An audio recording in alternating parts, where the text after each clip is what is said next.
Inside of this rather scuffed looking box is an original Zune, Microsoft's answer to the iPod from all the way back in 2006. And in this video, I'm going to go over some of the brief history. We're also going to take it out of the box to see what's inside. And I'm also curious to find out what it's like to actually use one of these nearly 20 years after launch. Let's talk about it. It's called a Zune. It's what everybody's listening to on Earth nowadays.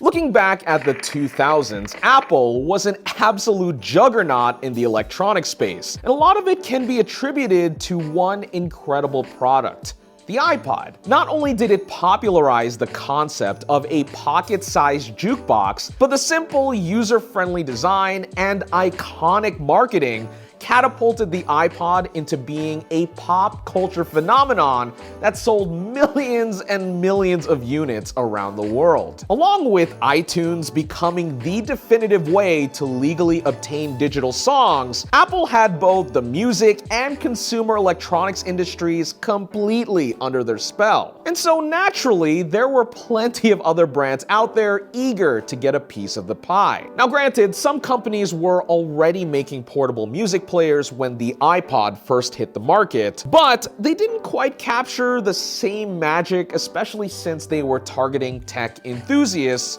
who were generally more forgiving towards clunky designs and frustrating UI. Truth be told, the market was desperately waiting for a true iPod competitor. At the time, if there was any company out there that could beat Apple at their own game, it would probably be Microsoft. I mean, Windows was on a vast majority of computers across the planet, and they were the most valuable tech company in the world. So surely they can work their magic in a little tiny music player. Enter the original Zune 30. Yeah, this box has definitely seen better days for sure. But I'm really digging the vibe of the design. This came at a time when Microsoft's design sense was getting quite bold across all of their products, even down to Windows Vista, which might have been one of the biggest flops of all time, but at least it did look pretty. Now, I did pay about $150 for this complete in-box Zune 30, so hopefully the device itself is in decent shape,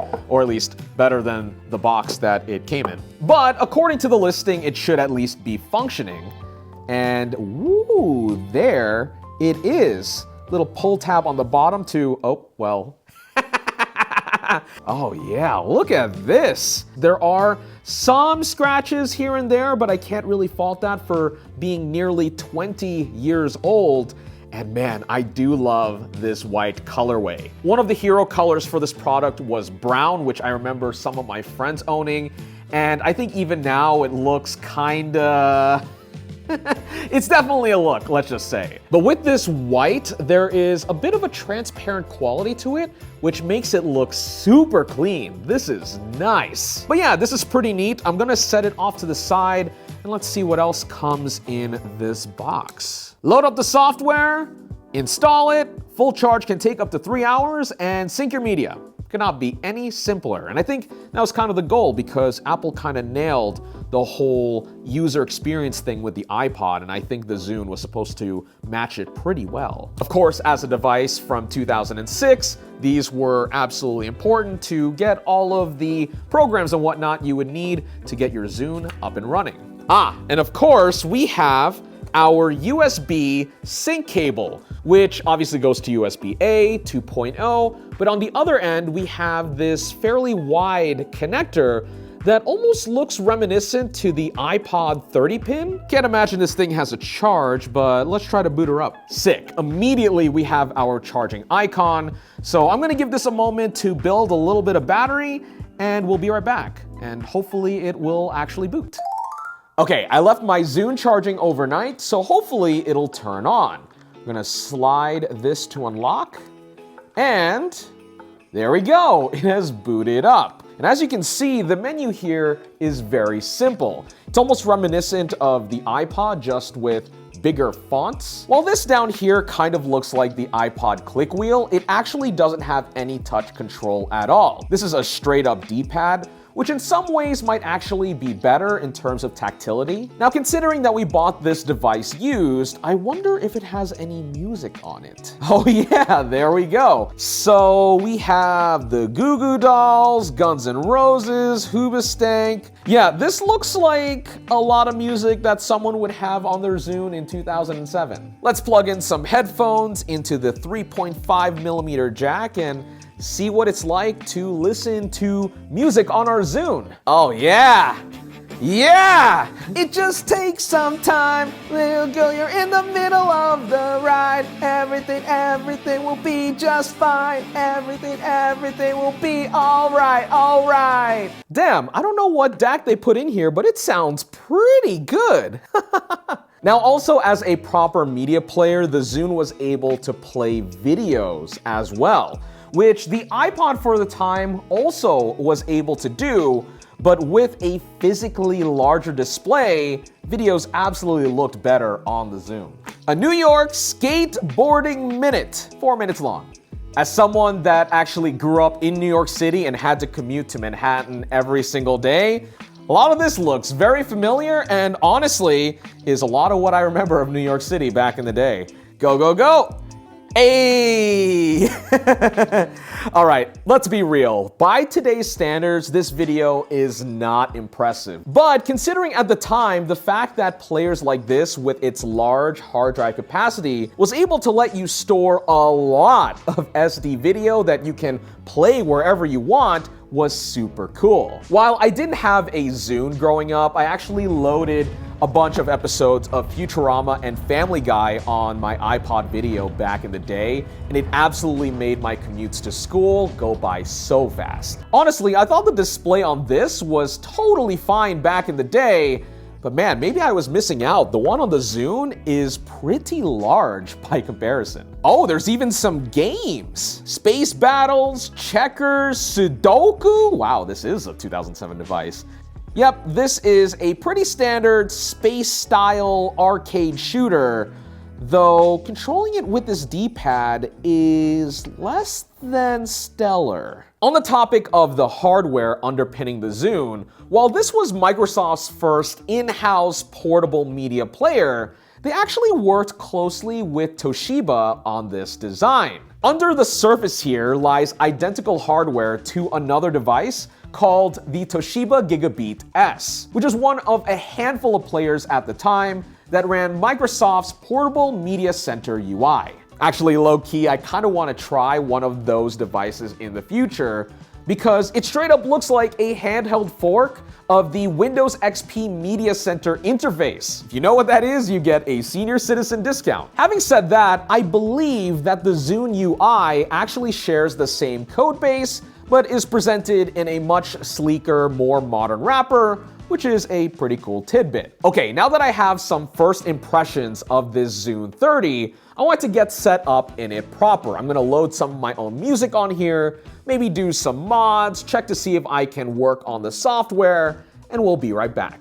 As I was starting to work on the Zune, I began to realize just how jank the ownership experience is in 2024. Sure, I was lucky enough to have a unit with media already on it, so I could at least try it out. But when Microsoft discontinued the Zune and sunset its servers, what also went away was the ability for these devices to get updates, which also meant that if you happened to break your Zune, the pathway to restoring your device was utterly demolished. Now, the good news is that there's a resurgence of interest in the Zune, partially thanks to its cameo in the film Guardians of the Galaxy Volume 3, which motivated even Microsoft themselves to send their blessing towards community efforts to get the Zune properly working today. Now, I'm not going to go over the specifics of this because there are plenty of videos on the subject online, though in my experience, it does take quite a bit of finagling to get the Zune working, especially on my Windows 11 machine. Again, legacy support for the Zune might be jank, especially compared to an iPod, but at least you can get one in working order just with a little bit of patience. So that is the software, but what about the hardware side? There might not be as much of a market for parts compared to the good old 5th generation iPod, but that doesn't necessarily mean you can't add quality of life features. First up is the battery, which is something you'd probably want to do anyway, not just because it will give you much longer playtime on a single charge, but also supposedly with these aged batteries, these are usually the first thing to fail. Getting this done to my Zune and opening it up could not be any simpler. 2 screws, pry open, and bam! Access. Fun fact, the battery connector on this just so happens to be the same exact one as on the 5th generation iPod, so sourcing a battery was no problem at all. However, before finalizing the battery placement, we need to make a modification to make it fit. And that is upgrading the 30 gig hard drive to an SSD. Do note, if you plan on going this route, that the Zune 30 only takes a certain type of hard drive, specifically ones with a ZIF connector and ZIF native controller. That last part is especially important because from what I've read, you can't just adapt any old SATA or NVMe SSD to ZIF.